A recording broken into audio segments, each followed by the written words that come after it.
7, Ooh. 6, Oh. 5, 4, 3, 2. Hi, everybody, and welcome to the Onside Podcast. This season, we're taking a deeper dive into women's entrepreneurship here in Canada, and we're highlighting some wonderful women entrepreneurs and leaders who are working to make our startup ecosystem more inclusive, dynamic, and driving for change. These fireside chats are being brought to you as part of the Onside Start Now Incubator Project, which supports diverse and intersectional women across Canada to start and grow their businesses. And we're doing this, luckily, with some support from the Women's Entrepreneurship Strategy. I'm your host, Alex McCann, and this is our very exciting episode with Aruna Revolution. So thank you so much for joining us. Today, we're speaking with Rashmi Prakash, CEO and co-founder of Aruna Revolution. Rashmi is the CEO, and she leads the development of compostable menstrual products using innovative natural fiber technology. With a background in biomedical engineering and a passion for sustainability, Rashmi is dedicated to creating eco-friendly health solutions. Rashmi, welcome to the show. Thank you for having me. Oh, so excited. We were both rushing over here to get to the studio, but we finally made it. So we're doing great today. It's a wonderful day here in Halifax, and we're here in the studio. Mm-hmm. I was so excited to get the chance to chat with you here on the podcast. And I love the fact that you're a biomedical engineer and you're doing such cool things.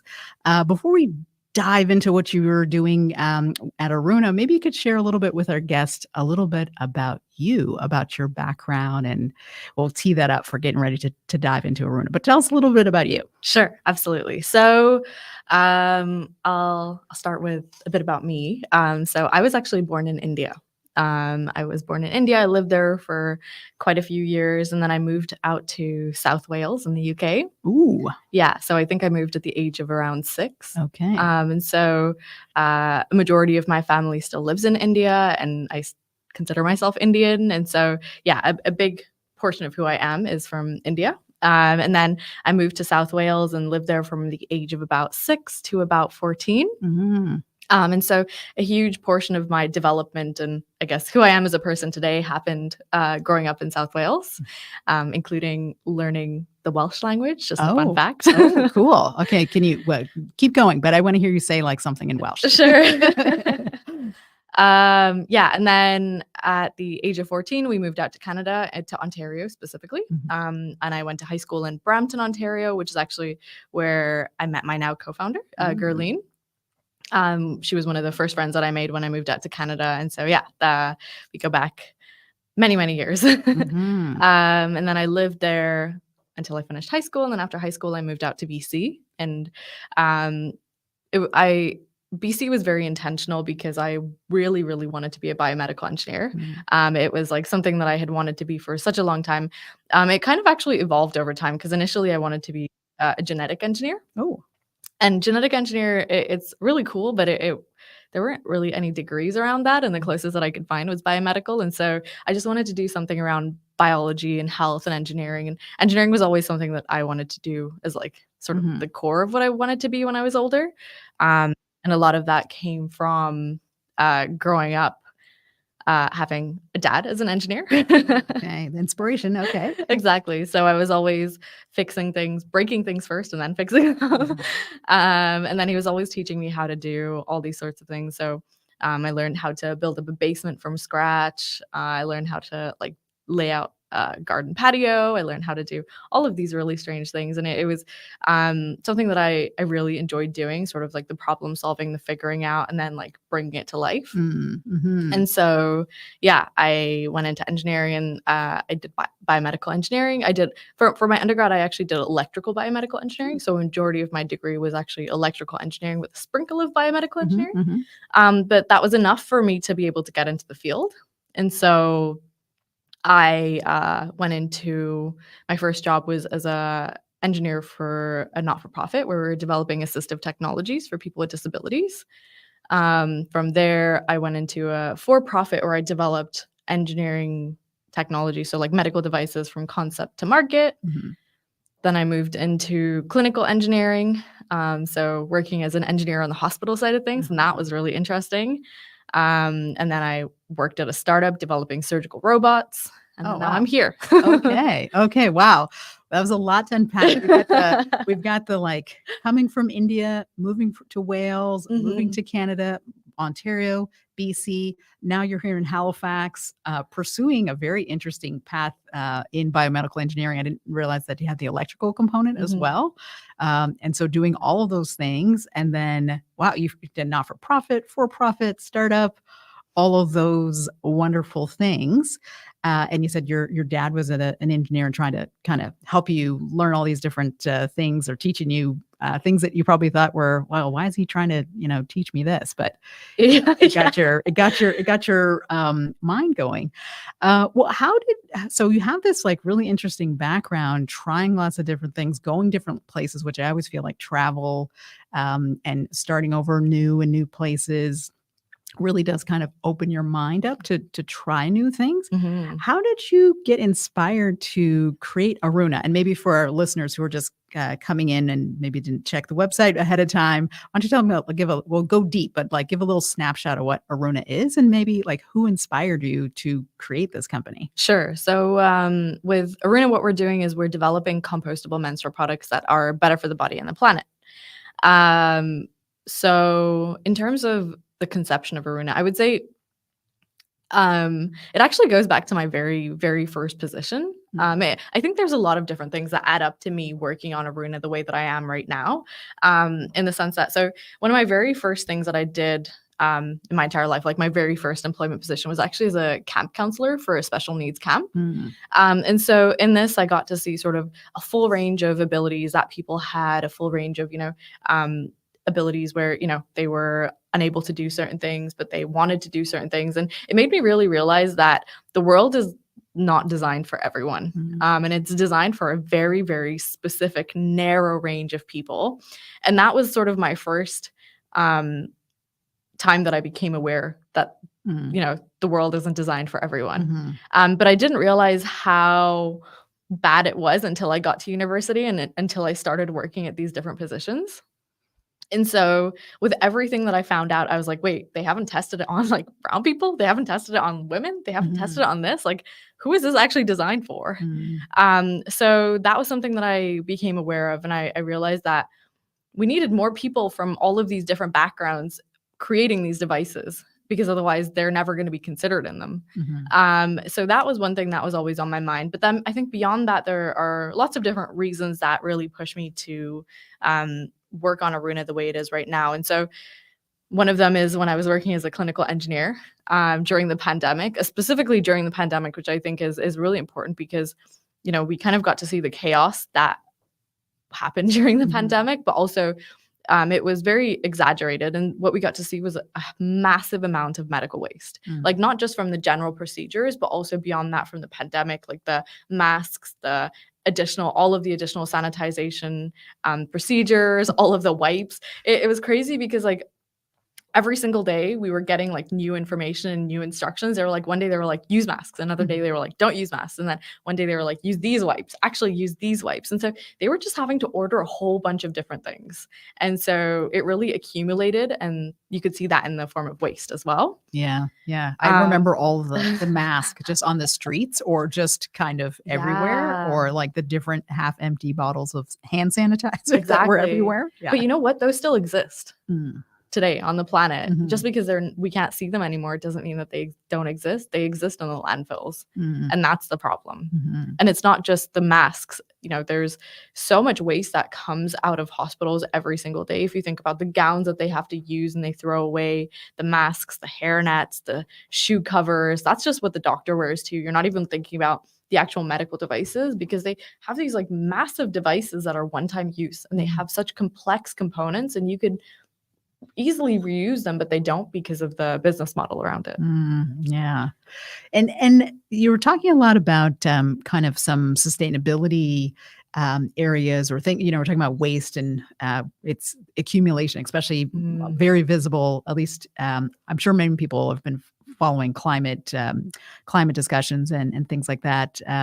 But I think you're right. During COVID, you could kind of see just these things kind of around on the ground. I just remember like wipes, mask, gloves, just kind of just accumulating everywhere. Yeah. And I know that your company Aruna is focused on making sustainable, compostable menstrual pads.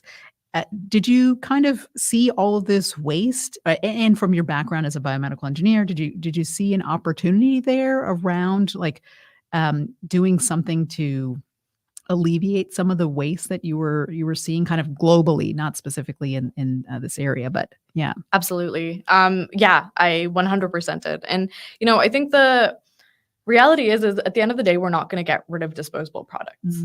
Consumables are really important for a whole assortment of reasons. Firstly, they're faster to use and they require less processing. They're more convenient. They're more sanitized, like for hygiene reasons too. So disposable products are really important in the medical world as well. So we need to find a better way of creating them. And right now, a majority of these products are on the linear system. So you create them, you manufacture them, you use them, and then you throw them away. And we need to take that and move it into a circular system where we're then, at the end of the life, there's actually a valuable like end of life plan created that can be implemented and that will allow for this product to either become the input of another product or, it needs to be that circular system where you're valorizing the waste. I've been very interested in this topic, not specifically to menstrual pads, but I'm very interested in resource repurposing, creating, valorizing things from, especially from biostreams is something that's very interesting to me. How did you land on menstrual pads? Like, I'm hearing you talking about medical waste, and my brother is a doctor. He works in a hospital. He shows up with the gowns and the things. And during COVID in particular, he had a whole routine of just getting rid of all that stuff, putting in a bag, just day in and day out, and constantly changing his PPE just for protection and to keep everybody safe. But yes, it accumulated. But how did you decide on menstrual pads? Like, what inspired you to think about that in particular, as opposed to gowns or or something else? Totally. So women's health is actually something that I've been interested in for quite a while, like even before I started Aruna. And so prior to that, I was looking into fetal health monitoring and just, it was overwhelming how little research and data was done around that. And so that was something that I was really passionate about. And after that, when I was working at the surgical robotic company, it was surgical robots for breast biopsies. And so it was something that was always in my mind and something that I wanted to improve. And at around the time that Aruna started, there was also a lot of articles that were coming out about how there were lawsuits against these menstrual product companies, and there was like PFAS, dioxins. There's been some incredible organizations in the US that have now sort of supported and pushed into play different bills around making sure that what ingredients are in menstrual products are being clearly displayed. And so, yeah, I think that resulted in a lot of these lawsuits coming out as well now. And so it really felt frustrating to me that we were having to use these products that were actually quite harmful to us when we didn't need to be. There's alternatives in place. And so I think menstrual products specifically, because it affects 50% of the world's population. 100%. And 50% of the world's population you would think is enough for people to want to focus and do research and do it properly. But at the same time, because it's not us that is creating it and doing the research and building these products, we are always having to compromise. And so I figured it should be us that's doing it. And so I think that's really how Aruna started. And in the back of my mind, I think I've always realized that there's been issues around like menstrual health and menstrual products. Growing up, my mom would tell me about how she didn't have access to menstrual products. And so she would have to use a folded up cloth that was really difficult to manage, and I really understood the impacts of this when I took this course in university that talked about socioeconomic factors and how, when you don't have access to things like basic necessities like menstrual products, it really affects your ability to have education properly. And when you think about the age that people are starting to get their periods at. It's not like it's getting younger and Mm-hmm. younger, and there's people in grade 3, grade 4, so like 9, 10 getting their periods now. And if that is the age that you stop participating in like extracurriculars, if you stop participating in schools because you don't have access to menstrual products and you don't have access to the education around it, can you imagine the gap in like equity at our age? Mm-hmm. And so it's massive, and I've seen the impacts of it with my own mom too. So it was something. I think it's also a personal mission for me as well. Yeah. Yeah. Well, it's interesting you say that because I think, we're very lucky here in Canada and here in the West. You can sometimes they have free products in the library and just kind of around. So you really don't think about that. But if you're in a developing country or someplace that's in the north or a rural area, where maybe it's harder to get the products, you're right. The impact is not just on you personally, during that certain time of the month. It can impact your livelihood, your ability to get a job, ability to get basic services. And especially, I think you're right when you're 10, 11 years old, because you're right, people are getting their periods younger and younger. I don't know all the scientific reasons for that, but I have some theories. If you're not 13, you're 9. And if you're cut off from education, from opportunity, it really can have like a significant impact. So, Totally. so I think that what you're trying to do is pretty admirable around trying to find something that's compostable, healthy, sustainable, and also trying to address this issue as well. So Totally. But what's interesting is I think there is this perception that this is only like the accessibility issue is largely a problem in developing countries, but there's a statistic even in Canada where 25% of people that experience menstruation aren't able to afford menstrual products. And so I think it's really truly a problem globally. And even here in Canada, like we're seeing people struggling to afford basic necessities now. So could you imagine having to pick between, groceries, like do I feed my hunger or do I get menstrual products? And that's a decision people are having to make right now. And so it shocks me to see that statistic even here in Canada. Yeah. No, you're right, and I've seen, especially at Dalhousie or other places, students really taking that on, and that's what I was saying, trying to make sure that there's free access or places where people can go. But you're right, the accessibility and also stigma, around just going to get them, like Exactly. you're like, oh, I really need them. Do I need them? So my boyfriend, or my brother or my father or somebody else, and there was a little bit of a stigma there. Totally. I think when we were talking earlier, you mentioned your co-founder as well, and I wanted you to mention her as well, and kind of because I know she plays an interesting role around education and raising awareness, kind of around some of these topics as well. Yeah, absolutely. So, Gerline joined the company about 1.5 years ago. And it's been great having her. Her background is in nursing, so she's a registered nurse.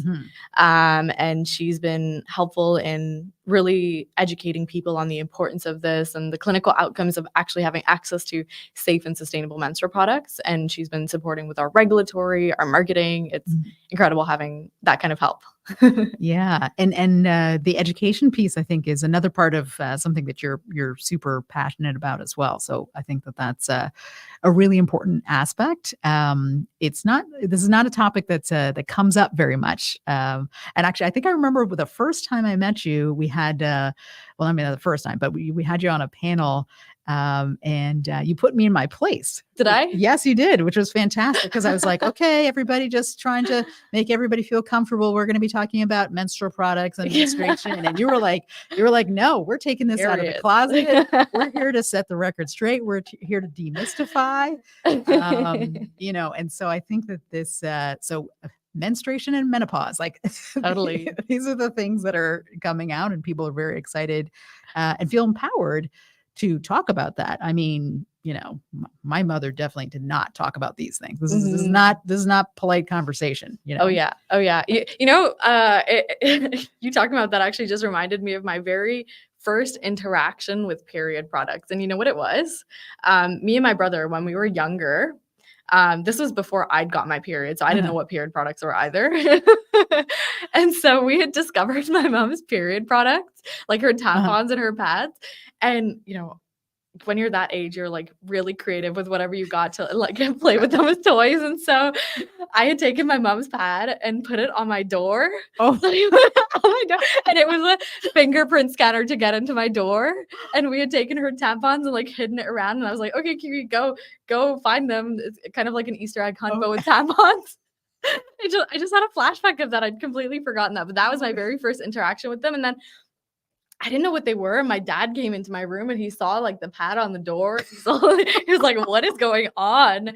And then he took me to my mom and he like took the products and he was like, I just found this in Rashmi's room. Can you tell her about it? And I don't remember what my mom said, but I don't really think she told me about it either. But yeah, that was my very first interaction. Oh, I love that. She's probably like, oh no. But yeah, there's definitely a massive stigma around the conversation around menstrual health. And I think it's really important to get rid of that for several different reasons. Firstly, because if you don't talk about it, you're not going to learn about it. And most of what I've learned about my own menstrual health has been talking to my peers about it and being like, hey, like I'm experiencing this. Are you experiencing this? Like, what do you do about it? Like, what do you do about your cramps? Or what do you do when you feel this way? Or like, my breasts are hurting. Like, do you experience that too? Is that normal? Am I dying? Like, that's kind of the conversations that I have with my peers. And I've learned so much about it. So it's really important to normalize the conversation. And then beyond that, I think it's also important to normalize it because then you don't feel ashamed to go look for help if something's wrong too. And I think that's a really big thing where, people experience amenorrhea, dysmenorrhea, like there's so many things that can go wrong with periods, like all the way to the severity of PMDD where people are actually like actively feeling suicidal because of their period. And so it's really important for people to realize that these things can happen and that the only way that can happen is by destigmatizing the conversation around periods. And then beyond that, like when you're experiencing these things, you need people around you to like be aware of that. And so, your partners, the people around you, like if they are aware of it, then they can sort of adjust how they're behaving around you, And so I think it's really important for people to understand that both whether you menstruate or whether you don't.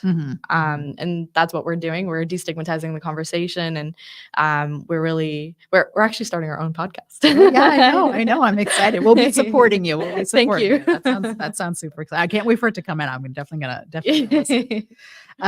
So I know you, you mentioned and I know you're a engineer by training, and you're obviously super passionate around menstruation and sustainability. Was there like and now you founded this company, Aruna Revolution, was there like a kind of a mindset that like was triggered or that you have that allowed you to go from being I wouldn't say total academic, but that you are a professor as well. And you've worked in a few companies, but was there something that was there a mindset or a mind shift that happened for you that took you into say, oh, I think I'm going to start a company. Like what happened there? I think it was sort of a sequence of different things that kind of got me off of the typical treadmill that people are on. And, it's, that pathway of, going to high school, going to university, getting your bachelor's, getting your master's, getting your PhD, going and working forever. I think that I was able to step off of that for a few different reasons. And specifically around the sustainability and the menstrual health. So firstly, I would say it's something that I've always really been interested in, entrepreneurship, without necessarily putting the term entrepreneurship to it. When I was younger, I would always do like random little things that would generate money. So for example, when I was younger, there was this craft that was going viral everywhere when I was in the UK. It was called Scoobies. And, it's basically just like rubber threads that you would kind of like weave into different things. Okay. And so my parents, growing up in India, they also had lots of experience doing similar things, but like weaving baskets and things like that. So I was able to learn from them and they showed me how to turn the Scoobies into like these like super elaborate, like really cool things. And then people were like, can you make me one? And I was like, sure, if you give me money. So I think that was sort of like my mindset always. And I've always done that with random things. Like I found a really great deal on guitars and I bought a whole bunch of them and I sold them for like a higher price. And then I would do the same with plants. Like I I bought a plant and then I would take it, like create little clippings of it and have it root and sell them. And even with the VCRs, I think, was I telling you about that? I love that. So growing up in the UK, we had a whole bunch of VHS tapes that we had taped. And when we came to Canada, what's different is there's like a different TV like video formatting. Mhm. So in the UK, it's like NTSC. Here it's PAL, or it Mhm. might be the other way around. I don't know. It doesn't matter. But it's different. And so our VHS tapes wouldn't play on any of the VCRs here. And so in the middle of the pandemic, I had a whole bunch of VHS tapes and I really wanted to watch them because, you know, it was like my childhood Mhm. growing up. And so what I did was I bought a $200 VCR player in 2020, Mhm. which is crazy to think about. And I'm impressed that you could find one, I to be know, honest. I know. Me too. Yeah. On eBay. Oh, good for you. And it let me play it in like both formats. And so I was able to put my videotapes in and have everything made. But I was like, I can't believe I paid $200 for this. Like, I need to find a way to like make it back. And I was like, wait, other people probably have this issue too. And so I put like a Facebook Marketplace ad for this like VHS conversion, like Mhm. whatever service. And then people were like, sure, like, well, we need that. And so I was able to make back the $200 like this. And what I did was I basically just got people's VHS and I had it converting while I was studying for my finals. And yeah, so I think I've always kind of had that mindset. And it's something that I really Mhm. enjoy, like taking problem solving to the next level. It's not just like creating a product, but creating a product that people will use and Mhm. want to use, and I get to help them use it. So that's always been there for me, I guess. Mhm. Mhm. Yeah. And then I think beyond that, like when I was working for other people, I found myself always having to compromise my values. Mm. Like when I was working as a clinical engineer, there were like some sketchy things that happened and I was like, I don't want to be a part of this anymore. Mhm. Or when I was working for other people, like I was always having to make decisions that I didn't agree with for economic reasons. They were like, oh, it's cheaper, you have to do it this way. Oh, Right. it's like, and I was like, but it's not going to give like the best quality clinical outcome. It's not Right. going to give like, and there were other ways of doing it, but they didn't want to like explore it. And I didn't enjoy that. I didn't enjoy like not being in control of sort of the process of Mm. development Mhm. Mhm. and sort of being able to like lead the impact and have the impact that I wanted to have. And so I think a combination of that sort of ended up in entrepreneurship. I took some entrepreneurship courses during my master's too. Mm. Like I did a whole bunch of hackathons during my undergrad and I loved the idea of like not just creating a product, but creating a product that was useful for people, because in the hackathons they evaluated you on not just if the product worked like Mhm. they did in university, but like they also evaluated it based off of like economic feasibility, like if people would actually use it and like Mhm. all of that too. And so I got an exposure to that through hackathons. And so yeah, I was like, okay, I think this is something that I can do. And here we are. You went with it. You went with it. Okay. Okay. I love it. Well, tell us a little bit more about the product. So they're menstrual pads, but what makes them special or unique? Like, tell us a little. Describe a little bit what it is, and then we'll get into like how you make them or like what makes them unique in that way. Yeah, absolutely. So what makes our pads unique is the materials that we use and the science and research and development that's gone behind it. Mhm. So we use cellulosic fibers that are derived from plants. And so we use fibers from, some of fibers from our partner, but we've developed our own fiber extraction process that we're able to create fibers for our products as well. Mhm. And in this process, we're able to create fibers that have different properties too. And so the other thing that we've really focused on is understanding the functionality of the pad. Like it's so interesting because each layer Mhm. has a different functionality. And so your top layer, you want it to like the blood and everything to be able to go into the pad, and you don't want it to absorb into the top layer because, otherwise it's going to feel wet against your skin. You want it to be able to go in really quickly. So that's called the acquisition time. So we've really worked on like improving the acquisition time without it absorbing into the top layer. And you can do that by a combination of different fiber properties being put into that top layer. And then you've got a layer called the ADL, which is basically there to like bring it down and distribute it into the absorbent core. And then you've got the absorbent core, Mhm. which of course is like, very important. And most of these products right now on the market, they are a combination of fibers as well as something called SAP, super absorbent polymers. Now these super absorbent polymers, they don't degrade. they're not necessarily toxic, but they don't degrade.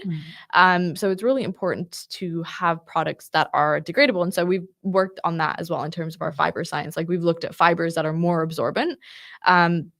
And then what you also don't want happening is like when you sit on the pad, you don't want it to act like a sponge. So you don't want all of the fluid coming out.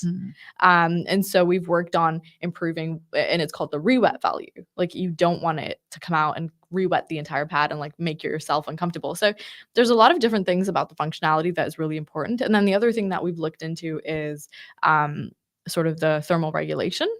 Which is really important because, you know, with the thermal regulation, what's happening is you're allowing it to be more breathable, which then reduces the microbial activity. And one piece of feedback that we've gotten from our user trials and people that have gotten our product is that they notice that there's very little, if at all, odor. Like they've noticed a massive decrease in the odor, and that really comes from all of this research and development that we've done. You know, it's more comfortable against the skin is something that we've gotten because of the natural fibers.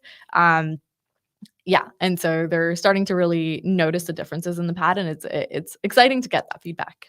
That's awesome. That's awesome. I think when we talked before, you had mentioned different kinds of materials that you're sourcing for fibers. Where do these things come from? Like just kind of generally, because I think people might find that kind of interesting, and it's a very sort of novel use and novel approach. So yeah, what are some sources that I guess traditional pads have used cotton and other kinds of things like that. So what?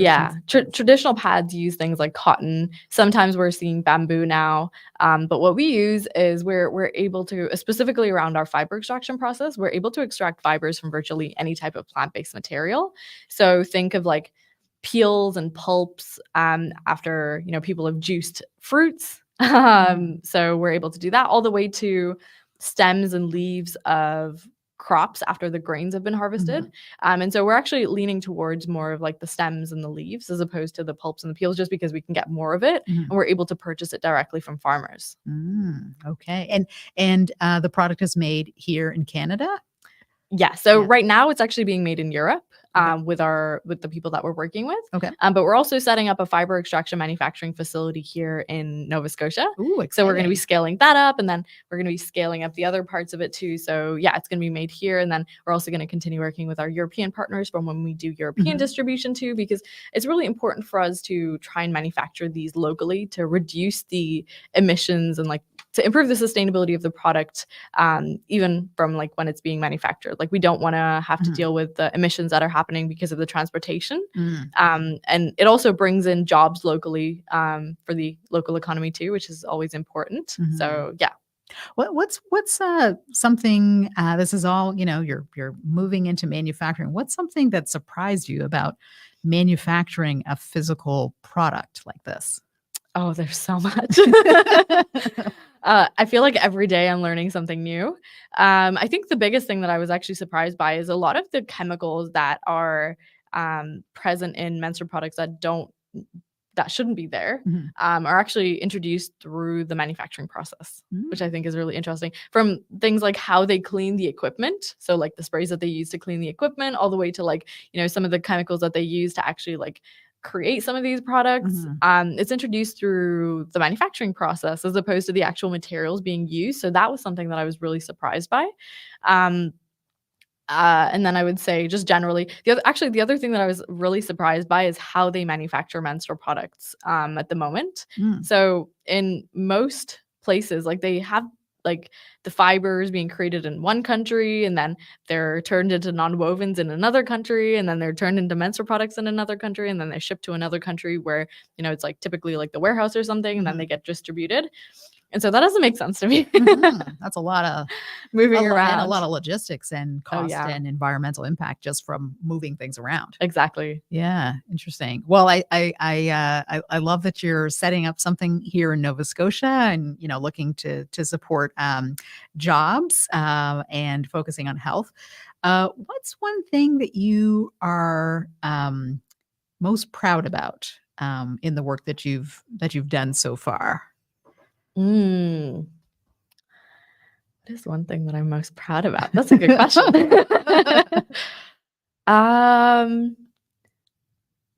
I feel like I could answer this question in two ways, so maybe I might do both of them. Mhm. I think one of the biggest things that I'm super proud about is the team that I've created. Mm. I love my team so much. I think they're incredible people. You can really see the passion that they have in the work that they're doing, and I think that's so important, especially as a small scale company. And they really care about the quality of the work and doing things properly. And it's something that is reflected in every little detail all the way to the big scale too. So I think I'm really, really proud of our team that we have. But then I think beyond that, I think I'm also really proud of the people around us that are destigmatizing that conversation. Mhm. For example, having this conversation and talking on a podcast about Mhm. periods is probably not something that would have happened as easily, I would even say maybe a couple years ago. Yeah. Right. And so I think people are becoming more aware of the need to destigmatize the conversation just because it's something that happens, and it's something that happens and is natural, but also needs to be talked about for lots of different reasons that I mentioned earlier.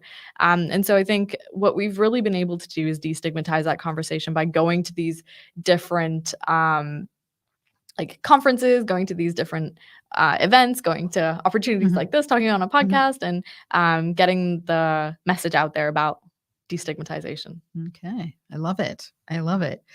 Well, what is a piece of advice, or what's the best advice that you think that you have received so far?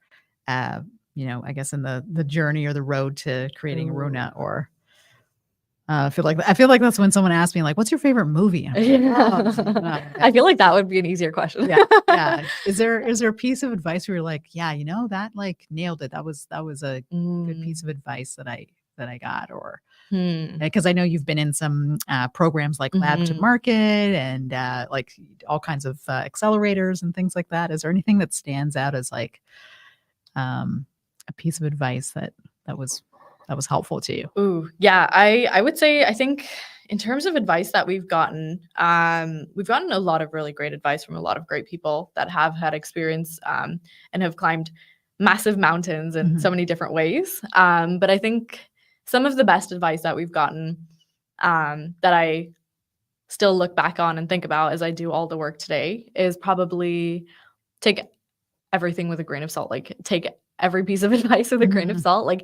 Some things might resonate, some things might not. So just really hold on to what resonates with you and then let go of what doesn't. And then I think beyond that, we've had a couple of different things that I still hold on to quite dearly, where one of them is if it's something that you believe in, go for it. It's Mhm. easier to ask for forgiveness than permission. So Mhm. just go for it. And don't try to be perfect with it too. Just really just get into it, jump into it, and Mhm. you'll learn along the way. Mhm.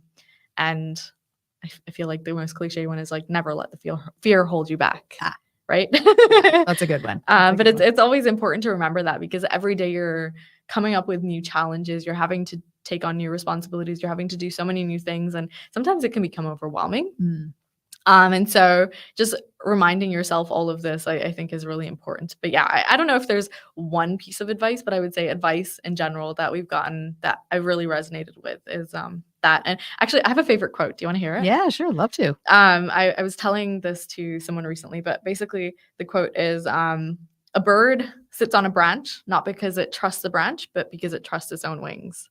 Oh, Right? I like that. I love that. And I love birds too, but but I resonate with that a lot, because sometimes you can jump into something and you're so terrified to do it, but as long as you're confident in your ability to pull yourself out of it, Mhm. if something happens, you got your back. Mhm. You can pull yourself out of everything. You can do whatever you set your Mhm. mind out to do.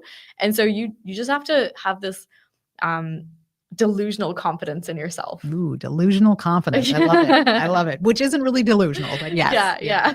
yeah. I love that. And any parting advice? You mentioned you're an immigrant woman, Mm. entrepreneur. You've been all over the place. You've tried different things, worked in different places, started all kinds of businesses or side hustles or things like that. Is there any particular advice you would have for an immigrant woman? Mm. Yes, I would say, um, hmm, a good question. I would say for immigrant women specifically, I think that sometimes society puts a lot of limitations on what we're able to do, like perception, like you're able to do this, and I think sometimes we take that to heart too much. And I think it's really important to remember, like, the limitations that we have are all in our head. Anything that you tell yourself you can't do, you can't do. But if you tell yourself you can do it, you can do it. And so if you're getting to a point where you're like, hey, like, I have to go do this, but I can't do it, then it really is a mindset. And I think the best way to come out of that mindset is to talk to people around you and to get to know information. And so I was at this talk recently with immigrant women, actually. And it was really great because I noticed that there were people coming up to me and they're like, hey, I really want to start this business. Like, how do I take out a loan? How do I do this? And how do I do this? And I think everyone has this perception of how to start a business. But before you start a business, I would say talk to people that have started businesses to get an idea of how they went about doing it and the things that they would do and they wouldn't do. Because I immediately told them, like, I wouldn't take out a loan to start a business. There's so many of these other opportunities. You can go to pitch competitions, you can go to, like, you know, networking events, you can get grants, you can do all of these other things, and that will help you get sort of like the basic foundation out for starting a business. And then you can really, like, validate what you're doing and take it from there. And yeah, so I think talking to people and overcoming the mental limitations. Okay. I love it. Yeah, I know you did some stuff last week. I think it was with iSands, which is really interesting. Well, if people want to learn more about Aruna, what's the best way they can do that? How can people connect with you and learn more? Yeah, feel free to connect with me on LinkedIn, Rashmi Prakash, or go to our website, arunarevolution.com. We're actually updating our website, so we're going to have a new website really soon. Or social media, we're on Instagram. And we started posting on TikTok, but we're working on it. We're working on it. We're working on it. Yeah, so Instagram, our website, our social media, or feel free to connect with me on LinkedIn. Happy to share more. Okay. Well, this has been great. I really appreciate it. For those who enjoyed the episode this afternoon, I hope that you can like and subscribe to the Onside podcast. You can always learn more about some of the programs that we're running through Onside. The Start Now Incubator is one of our programs supporting diverse intersectional women all across Canada. So please take a look at that. And with that, I'll say thank you to Rashmi, and so glad that you were able to make it on the podcast today. Thanks for having me. Okay, sounds good.